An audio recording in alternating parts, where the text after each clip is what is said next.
Thanks to the kerfuffle caused by Xbox fans after the Marvel vs. Capcom Fighting Collection initially skipped the platform, the Capcom Fighting Collection 2 is launching day one with other platforms. But unlike the former, this collection is a far more niche suite of classic fighters, mostly based on Sega's Naomi hardware, also known as the Dreamcast, so it's somewhat disappointing to see the missed opportunity to call this the Capcom Dreamcast Fighting Collection. But that's just the inner Sega fanboy in me yearning to see the Dreamcast being acknowledged in 2025. Pay no mind to me, except when watching the rest of this review. Now, structurally, the Capcom Fighting Collection 2 is identical to the Marvel vs. Capcom Fighting Collection. I really mean identical. Outside the actual collection of games included, everything else is the same. The menus, UI, options, extras, and modes, all of it. So if you haven't already, check out my review of the Marvel vs. Capcom Fighting Collection Arcade Classics, where I break down what's included in these more recent Capcom collections. The gist of it though? You get it all, the good and the bad. You get all the neat features like customizable controls, the accessibility options, the awesome galleries of artwork, the soundtracks, training modes, and even the recent feature update from day one.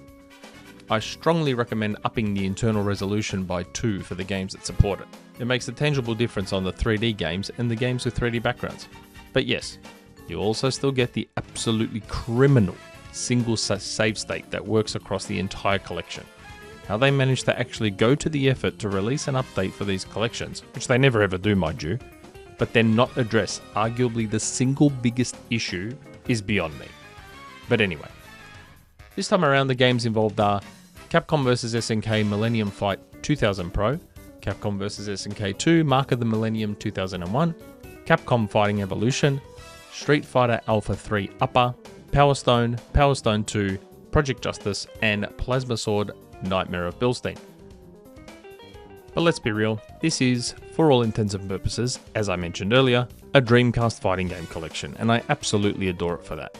But as I alluded to, the titles are so niche, I'm going to do something a little different to my previous Marvel vs. Capcom review and briefly cover the games involved for those who may not be familiar with them. First up, Power Stone 1 and 2. Now come on, this is it. This is why we are here. Power Stone 1 and 2 finally coming to modern consoles. Yeah, they're not remasters, and yeah, we don't have Power Stone 3 yet, but man, we'll take what we can get. Power Stone is synonymous with the Dreamcast. It's the original arena fighter and an absolute classic that in my humble opinion holds up to this day. Where fighters of the time were on 2D planes and some had sidestepping to add a bit of 3D to them, Power Stone threw out the rulebook and pit the combatants in a full 3-dimensional arena with interactive environments and tons of items within them that can be used as weaponry. As the name of the game implies, the secondary objective of each fight, outside the primary being to, of course, reduce your opponent's health bar to nothing, is to collect the 3 Power Stones that turn you into a super being capable of mass destruction for a limited time. If an opponent gains a Power Stone, be sure to hit them to release it back into the arena and try and collect it for yourself. It's incredibly fun and way ahead of its time. Power Stone 2 takes the insanity and ratchets it up to 11. How? By making the fights a 4-way rumble and having the environments change or move along as the fight progresses. It's a party game on meth. There can be genuine moments of chaos so full on that you will have no idea where you are or what's going on, but in a fun way. But seriously, it's just so good to have Power Stone back, and I say this with all bias, this collection is worth it just for the Power Stone games, particularly with online play. Capcom vs SNK and Capcom vs SNK 2.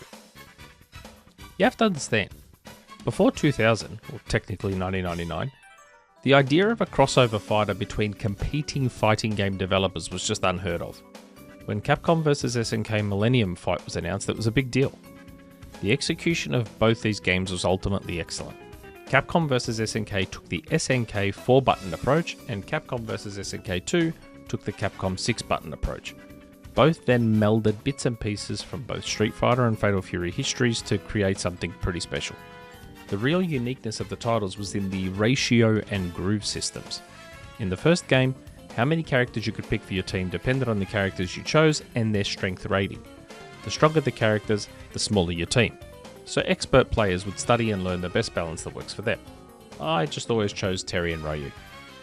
Capcom vs SNK 2 tweaked the ratio system somewhat by having all teams comprise of 3 fighters, but you then adjust the strength ratio of the fighters within the team. The groove system at its core was you picking a fighting style. In the first game you pick between a Capcom groove or an SNK groove. The Capcom groove aligning more Street Fighter Alpha style, and the SNK groove to King of Fighters. Capcom vs SNK 2 goes deeper with a total of 6 grooves, all designated a letter. CAP, SNK. They're your choices, and all give you a different playstyle from a game in either Capcom's or SNK's history. As an example, the C groove is the standard Street Fighter 3-level super combo system, whereas the S groove is the extra gauge and special move system which started with King of Fighters 94. There's a ton of depth and customization to it, and the only thing that was arguably missing here is the ability to tag a teammate in a la Marvel vs Capcom, but many won't mind the linearity of taking turns. Capcom Fighting Evolution, or Capcom Fighting Jam as it was known outside the US, it truly is the ugly duckling of the family here. How to best explain Capcom Fighting Evolution? Capcom Fighting Evolution is kind of what you'd get if you asked me to learn how to mod games, and I did my best to squish together 3 different Street Fighter games, a couple of Darkstalker games, and Red Earth. No, seriously. They took random variants of existing characters from different Street Fighter games, Darkstalkers games, and almost a handful from the ultra niche Red Earth, and just chucked them in there. Straight up. No tweaks, no adjustments, no enhancements, nothing. There's also a completely unknown original character named Ingrid, who is from a cancelled Capcom Fighting All-Stars game. But that's it really, there's not much more to it. As long as you know or remember how each character played in the game they came from, you can use them here. Then a tag system was thrown in for good measure. As you can imagine, this game wasn't very popular and didn't perform very well. I bought it on PS2 back in the day though, so yay for me. Project Justice, or aka Project Justice Rival Schools 2 in some countries, is a very quirky and welcome addition to the collection of already pretty rare fighters. In terms of setup, as the alternate name implies, you select a team of 3 students and fight students from rival schools and universities in a fictional world. In terms of gameplay, for anyone who may remember, Project Justice plays very much like the Street Fighter EX games from Arica, to the point where I have to wonder if much of the Arica team worked on it. But I don't think the timeline aligns on that possibility, but they're so similar in feel that I refuse to accept any other explanation. For those not familiar with the Street Fighter EX, it was a 3D character on 2D playing Street Fighter game long before Street Fighter 4 existed, made by a team of former Capcom devs in a studio called Arica, and it played much like a heavier and clunkier version of the 2D Street Fighter games. That's how Project Justice feels, just like that. It's also taken many elements from the Capcom crossover games like X-Men vs Street Fighter, like tagging in teammates as well as party up techniques that change with the level of meter you have built up. One pretty unique aspect of the game is in its story mode. I say unique, keeping in mind this was 2001 or 2000 in Japan. To have a true story mode in a fighter at all was pretty unique, let alone one that had branching storylines depending on results and a structure that changed depending on the school you chose the students from. While this title isn't the star of the show, it's arguably the most important addition due to its exclusivity to the Dreamcast. There's simply no other way to get this game outside having a Dreamcast. Oddly, the first game has never been re-released anyway and remains stranded on the original PlayStation, and I guess the arcade. Plasma Sword, Nightmare of Bilstein. Much like Project Justice, Plasma Sword is a Dreamcast-only sequel to an old arcade and PlayStation title. In this case, Star Gladiator. Now, when playing Plasma Sword, I couldn't shake the feeling that this was the least Capcom-feeling fighter I had ever experienced. It felt far more like a Soul Calibur or Tekken game to me. Upon discovering that the arcade game was made for the PlayStation-based ZN1 hardware, as opposed to Sega's Dreamcast-based Naomi hardware like most other games in this collection, it starts to make more sense. Now, feeling more like a Namco game than a Capcom game isn't necessarily a bad thing. It's just jarring to experience in a collection of Capcom fighting games that feel so inherently Capcom. This is also the only weapon-based fighter in Capcom stable.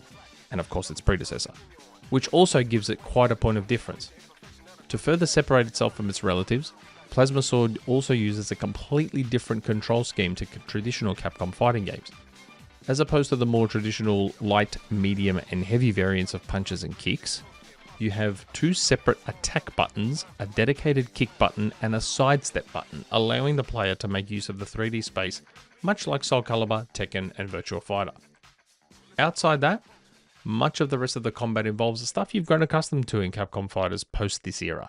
Combos, special meters, and counterattacks are all at your disposal.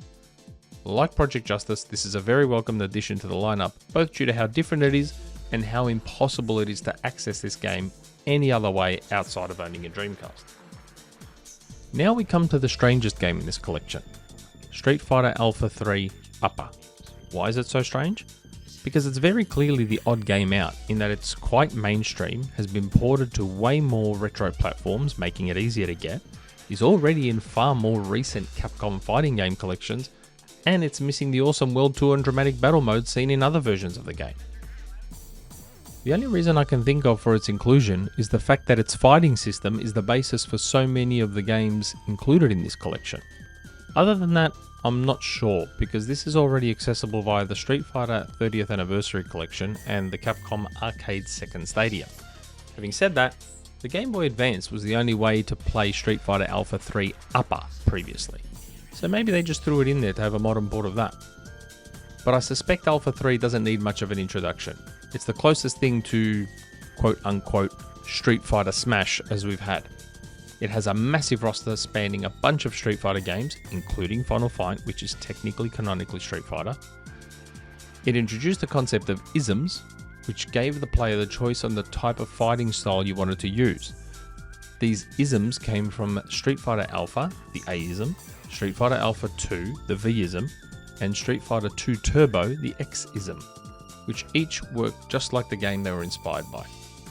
Like all Street Fighter games, make your way around the world across 10 stages, taking out opponents using the tried and true moves we've all long developed muscle memory performing over the last 30 years. While Alpha 3 is an odd inclusion, it's not an unwelcome one. It's just definitely not the reason you're buying this collection. And that's it. That's all the games in the collection. Now, while it doesn't include the mainstream hits like the Marvel vs. Capcom fighting game collection, it includes a far better selection than the first Capcom fighting game collection, and as I mentioned earlier, is well worth it for the Power Stone games and the ability to play them online.